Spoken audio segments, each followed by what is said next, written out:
You, John Fitzgerald Kennedy, do solemnly swear. I, John Fitzgerald Kennedy, do solemnly swear. That you will faithfully execute the office of President of the United States. That I will faithfully execute the office of President of the United States. And will, to the best of your ability. And will, to the best of my ability. Preserve, protect, and defend the Constitution of the United States. Preserve, protect, and defend the Constitution of the United States. So help you God. So help me God.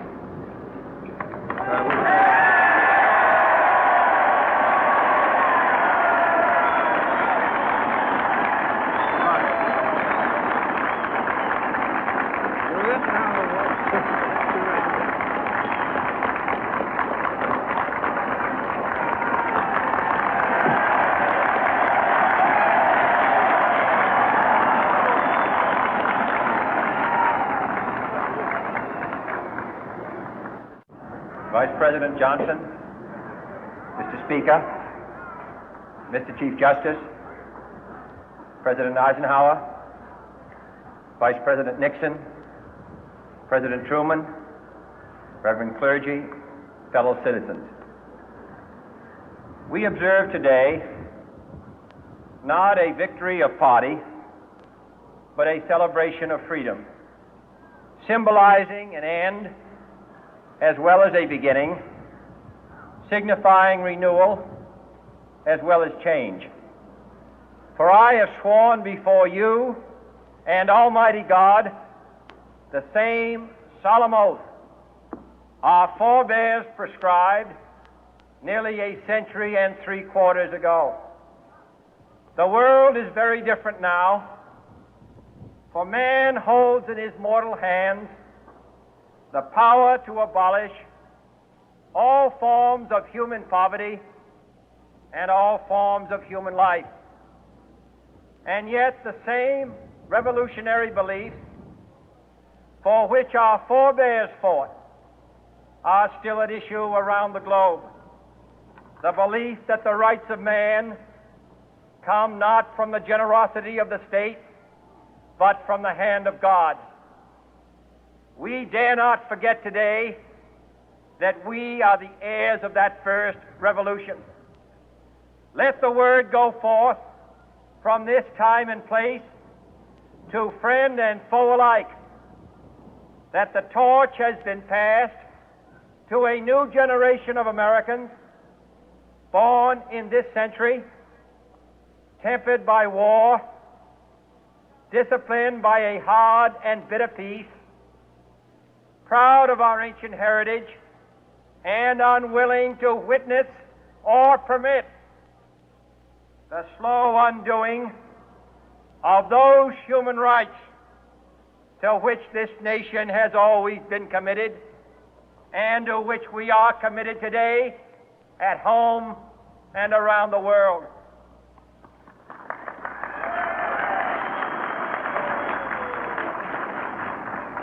Let every nation know, whether it wishes us well or ill, that we shall pay any price, bear any burden, meet any hardship, support any friend, oppose any foe to assure the survival and the success of liberty.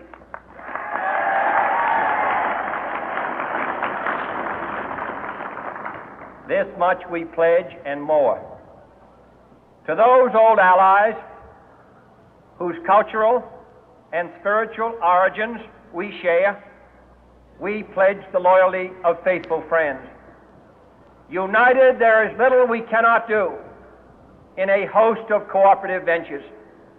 Divided, there is little we can do, for we dare not meet a powerful challenge at odds and split asunder. To those new states whom we welcome to the ranks of the free, we pledge our word that one form of colonial control shall not have passed away, merely to be replaced by a far more iron tyranny.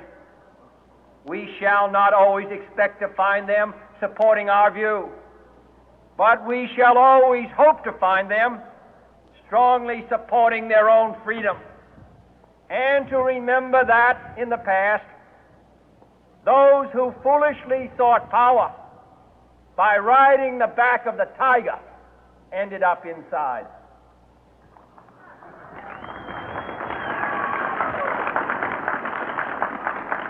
To those people in the huts and villages of half the globe struggling to break the bonds of mass misery, we pledge our best efforts to help them help themselves for whatever period is required, not because the communists may be doing it, not because we seek their votes, but because it is right. If a free society cannot help the many who are poor, it cannot save the few who are rich.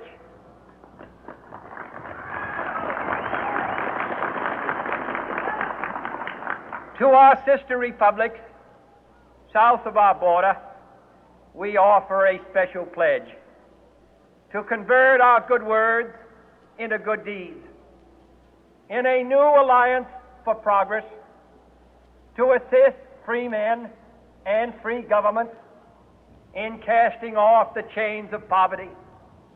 But this peaceful revolution of hope cannot become the prey of hostile powers. Let all our neighbors know that we shall join with them to oppose aggression or subversion anywhere in the Americas. And let every other power know that this hemisphere intends to remain the master of its own house.